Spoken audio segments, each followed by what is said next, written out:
If you've ever noticed that you don't really rely on people emotionally, even the ones you care about, this might explain something. Maybe you don't vent much. You don't ask for reassurance. You don't expect comfort. When something heavy happens, you process it alone, quietly, internally. And from the outside, it looks like strength. You seem stable, self-contained, independent. But emotional independence isn't always what it looks like. Sometimes it's not about being strong, it's about being used to standing alone. People who feel emotionally independent often don't realize how early that pattern started. It usually doesn't begin with a conscious decision like, I don't need anyone. It begins much earlier, in subtle moments.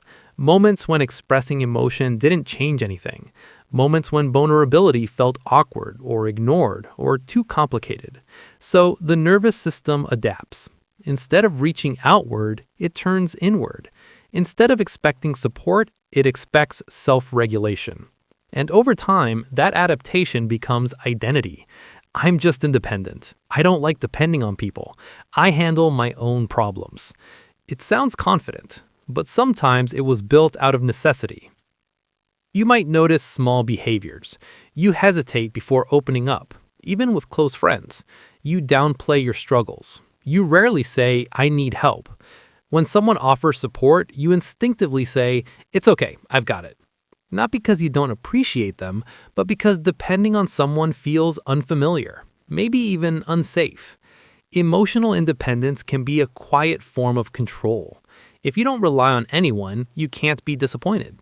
If you don't expect comfort, you can't feel let down. If you solve it alone, no one can withdraw halfway. That's not coldness, that's protection. And here's where it gets interesting. Most people assume emotional independence is about confidence, but often it's about predictability. When you rely on yourself, outcomes feel more stable. You know how you'll respond. You know you won't abandon yourself. Depending on others introduces uncertainty.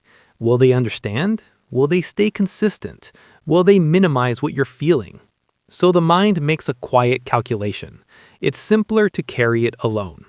This isn't about not caring. In fact, emotionally independent people often care deeply. They just don't externalize that care for themselves. They might be the ones others lean on, the steady friend, the calm one in chaos, because somewhere along the way they learned how to regulate without visible support. There's also another layer.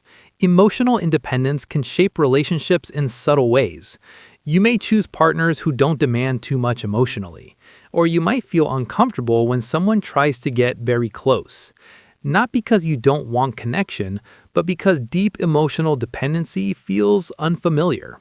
If no one ever fully held your emotions before, it can feel strange when someone tries. Sometimes you even pull back when things get too intimate. Not dramatically, just slightly. A little distance, a little silence, a little space. It's not rejection, it's self-preservation. People who feel emotionally independent often confuse numbness with strength. They say, I'm fine. And sometimes they truly believe it, because they've learned how to function without external soothing. But independence doesn't mean absence of need.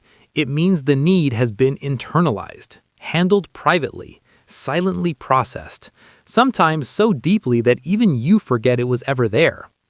And here's the deeper pattern. When a child learns that their emotions won't consistently be met, they adapt by becoming emotionally self-sufficient, not because they want to, but because it feels safer. If comfort isn't guaranteed, self-comfort becomes the default. Over years, that becomes personality, the reliable one, the strong one, the low-maintenance one. But that low maintenance didn't appear randomly. It was shaped, conditioned, repeated. Emotionally independent people often struggle with one quiet tension. They crave connection, but they don't crave dependency. They want closeness, but not vulnerability that feels exposing. So they give care freely. They offer stability. They listen well. But when it's their turn to lean, something tightens. There's a pause, a hesitation. Because letting someone hold your emotions means trusting they won't drop them. And if your system isn't used to that experience, it can feel risky. It's important to understand something.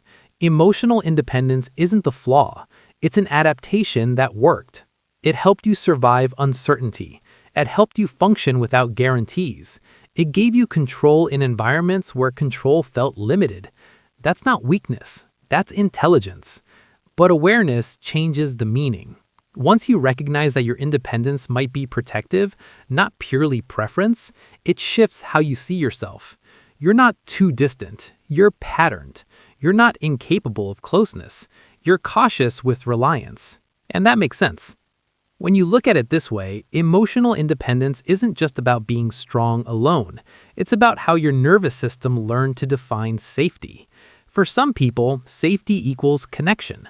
For others, safety equals self-containment. And neither developed randomly. They were shaped by experience. If this pattern feels familiar, it doesn't mean something is wrong with you. It means something shaped you. And once you see it clearly, you can't unsee it. You start recognizing the pauses before you open up. The instinct to say, I'm fine. The subtle relief in handling everything yourself. It was never random. It was a pattern. And understanding that pattern is the beginning of understanding yourself. If this explains something you've quietly felt for a long time, there's always more beneath the surface to explore. Understanding yourself is a process, and sometimes simply seeing the pattern is enough to change how you move through it.